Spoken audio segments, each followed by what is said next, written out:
What if I told you that everything you were taught about money was designed for someone else's benefit? Quiet, almost inaudible. Not wrong exactly, just incomplete. You were taught to work hard, to save a little, to maybe invest, to be responsible. And yet, most people who follow all of those rules never feel financially free. They work harder, they earn more, and somehow they always feel like they're just one crisis away from the edge. There is a man who lives in the same house he bought in 1958. He still eats breakfast at McDonald's. He drives himself to work. He does not own a yacht. He does not wear designer clothes. And yet, deliberate, slow, he is one of the wealthiest human beings to ever live on this planet. His name is Warren Buffett. But this is not a story about him. This is a story about what he sees that you don't. You were not born knowing how money works. Nobody is. You were taught, by school, by parents, by advertisements, by movies, by your culture, a very specific set of ideas about what money is for. And those ideas can be summed up in one sentence. Earn money, spend money, earn more, spend more, repeat. That's the system. It's not a conspiracy. It's not a secret. It's just the water you've been swimming in your entire life. Think about how you were trained. As a child, good grades led to a good school. A good school led to a good job. A good job meant a salary. And a salary meant, well, everything else. The house, the car, the holiday, the life you were told you deserved. And so you worked. Of course you worked, because that's what made sense. That's what everyone around you was doing. That's what looked right. But here's what no one told you. A salary is not wealth. A salary is access. Access to the things that the people who sell things want you to buy. Every time your income goes up, something else goes up with it. The apartment gets bigger. The car gets newer. The restaurant gets nicer. Economists have a name for this. They call it lifestyle inflation. But I want you to sit with a different word. Invisible. The expansion of spending that no one plans and almost no one notices. 5 years ago, you would have been happy, genuinely happy, with what you have right now. But now, it doesn't feel like enough. And in 5 years, what you have then won't feel like enough either. This is not a character flaw. It is not laziness. It is not weakness. It is the system. Deliberate, calm, working exactly as it was designed to work. The salary cycle is elegant in its trap. You earn. You spend what you earn. Because you earned it. Because you deserve it. Because that's what the people around you do. And because spending feels like living. But spending is not living. Spending is relief. It is temporary. It is designed to be temporary, so that you come back for more. And the moment you step off the wheel, even for a month, you feel the consequences. Bills, pressure, anxiety. The system does not reward you for stepping off. It punishes you. Warren Buffett understood this early. Not because he was smarter, not because he was exceptional, but because, somehow, he stepped back far enough to see the wheel from the outside. And once you see it, you cannot unsee it. There are 5 things, 5 ways of seeing money that separate the people who build wealth from the people who earn it and spend it and earn it again. For their entire lives. These are not secrets. They are not complicated. But they require something rare, the willingness to sit still long enough to actually see them. Principle 1. Long-term thinking is not what you think it is. Imagine you have some money set aside. Nothing dramatic, a few thousand. A friend calls. He tells you about something exciting. A new business, a new opportunity. It's going to double in 6 months, he says. Everyone's getting in. And you feel it. Felt, not described. That pull. That fear of missing out. That voice that says, if not now, when? This is how most people think about money. In moments, in opportunities, in this week, this month, this quarter. Warren Buffett thinks in decades. Not because he's patient by nature, but because he understands something fundamental, that real wealth is not built in moments. It is built in the long, quiet spaces between moments, where nothing seems to be happening, but everything is. The tree does not grow faster because you stare at it. In fact, if you keep pulling it up to check the roots, it doesn't grow at all. Short-term thinking is not a strategy. It is anxiety dressed up as action. Principle 2. The difference between assets and income, and why almost no one learns it. You are paid for your time, every month, or every week, or every day. And when you stop working, payment stops. This is income. It is a flow. And a flow only continues as long as you are there, keeping it going. An asset is different. An asset works when you sleep. An asset earns when you are on holiday. An asset does not need your presence to produce value. Most people spend their income on things that feel like assets, a car, a bigger home, the latest device, but actually take money away from them, month after month, in maintenance, in depreciation, in the quiet cost of owning things. Not shame, just clarity. Buffett's central obsession, the thing at the core of how he thinks, is not how do I earn more? It is how do I build something that earns without me? That shift, from chasing income to building assets, is the first real turning point, and most people never arrive at it. Not because it's hard, but because no one ever told them there was a turning point at all. Principle 3. Noise is the enemy. Silence is the strategy. Every single day, you are surrounded by noise. Not just sound, information, opinion, urgency, headlines that scream the world is ending. Headlines the next day that say it isn't. People on screens telling you what to buy, what to sell, what's about to change everything, what you're missing if you don't act now. Not angry, just tired. And you respond.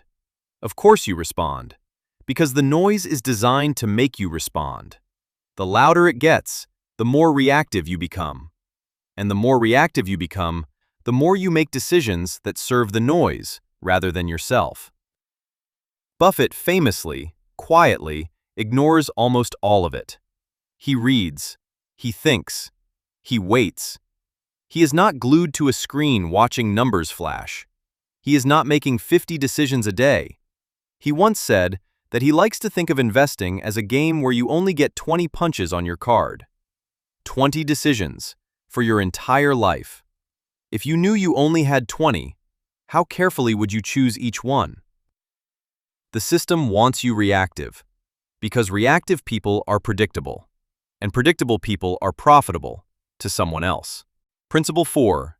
The quiet miracle of compounding, and why time is the only real ingredient. Here is a thought experiment. Imagine you fold a piece of paper in half, then fold it again, and you keep folding 42 times. Do you know how tall that stack would be? It would reach the moon. From the 42nd fold, starting from a single piece of paper. Let this land. This is compounding, and it is perhaps the most counterintuitive force in the universe. Because for the first 20 folds, nothing seems to be happening. The stack is barely visible. You could be forgiven for stopping, for thinking it's not working. But the growth is not gone. It is building, quietly, in the background, waiting for time to do its work. More than 90% of Buffett's wealth was accumulated after his 60th birthday. Not because he worked harder in his 60s, but because the decades before, the quiet decades, had been folding. Silently, patiently, inevitably. We were never taught to think this way. We want results now, We want the graph to go up immediately.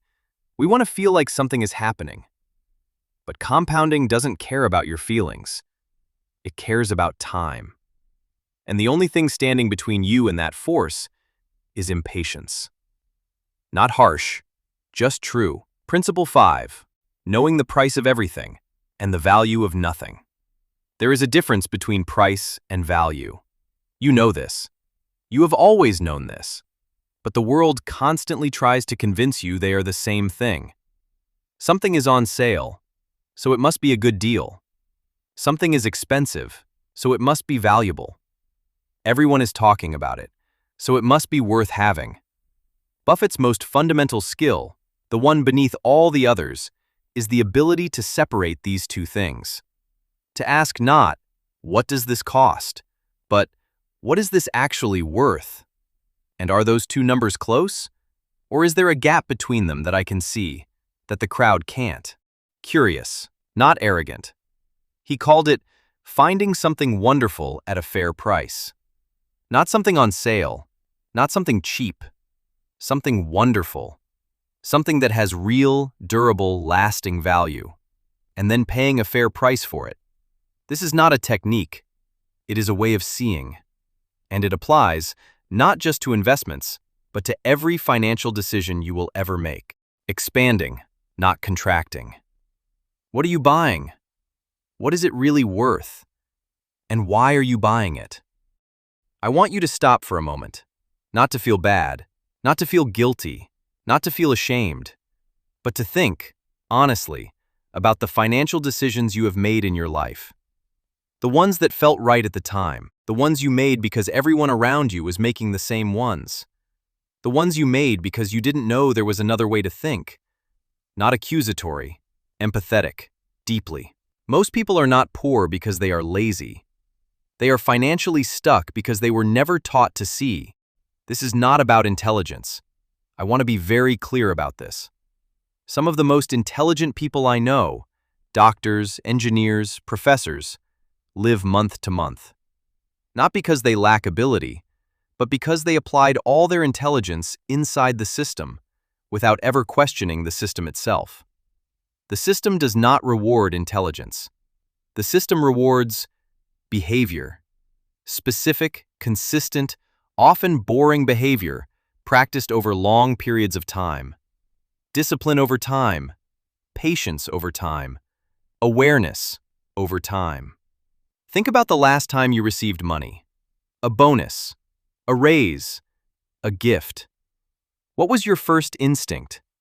For most people, the instinct is to spend it. Not irresponsibly, reasonably, on something deserved, something earned, something that feels good right now, gentle, human.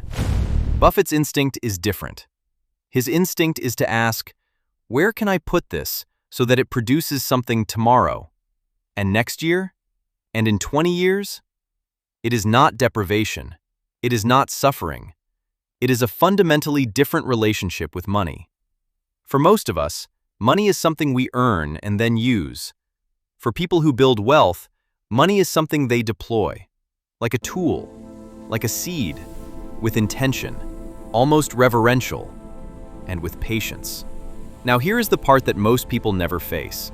The reason this is hard is not the math. The math is simple. The reason this is hard is the world around you, the people in your life, the expectations, the comparison, the relentless, invisible pressure to look like you're doing well, to show, to spend, to signal.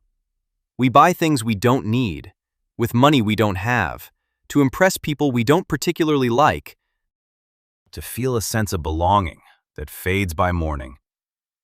And this, more than any number, more than any market, more than any financial product, is the thing standing between most people and financial peace. Slow, weighted. The fear of being seen as less. Buffett lives in a small house. Not to prove a point, but because he genuinely does not need the house to feel valuable. His identity, his sense of self, is not tied to what he owns, and that may be his most uncommon quality of all: quiet. Ask yourself, honestly, how many of your financial decisions have been about money, and how many have been about feeling something, belonging somewhere, proving something to someone or to yourself? Leave space, real space. This is not about becoming Warren Buffett, because it matters. You are not trying to acquire his wealth. You are not trying to copy his life. You are not trying to replicate his decisions. This is about something smaller, and at the same time, something far more powerful.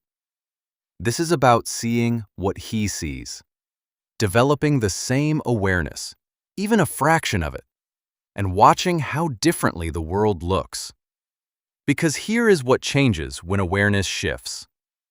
You walk past a store window, and instead of feeling pulled, you feel curious. You ask, why do I want this? And sometimes the answer is, because I genuinely love it and it will enrich my life. Buy it. And sometimes the answer is, because I'm bored, because I'm sad, because I saw it on someone's phone and wanted to feel what they seem to feel. No judgment, honesty. Awareness doesn't stop you from spending. It just makes you honest with yourself. You look at your salary, and instead of seeing a number to spend, you start to see it as a resource to deploy. A fraction of it at least, even a small fraction, working quietly in the background while you live your life. Hopeful, not preachy. You hear a piece of financial news, and instead of reacting, you pause. You ask, who benefits from me reacting to this? And you wait. None of this requires you to be extraordinary. It requires something much simpler. And in a world of noise and speed and instant everything, much rarer. It requires you to be awake. Awake to the system. Awake to your own impulses. Awake to the gap between what you believe about money and what is actually true. The most dangerous thing, financially, is not a bad investment. It is not a market crash. It is not inflation or interest rates or economic uncertainty. The most dangerous thing is sleepwalking. Making the same decisions year after year inside a system you never chose to examine. Firm, but not frightening. Buffett is not a genius. He is a man who saw the system clearly, early, and built his life around that clarity. And the question, the only question, is not when you will have enough money. The question is, when you will start to see clearly. The money you earn tomorrow, it will be the same number whether you see clearly or not. But what you do with it, where it goes, what it becomes, that changes completely. Quietly extraordinary. Once you see it, everything changes.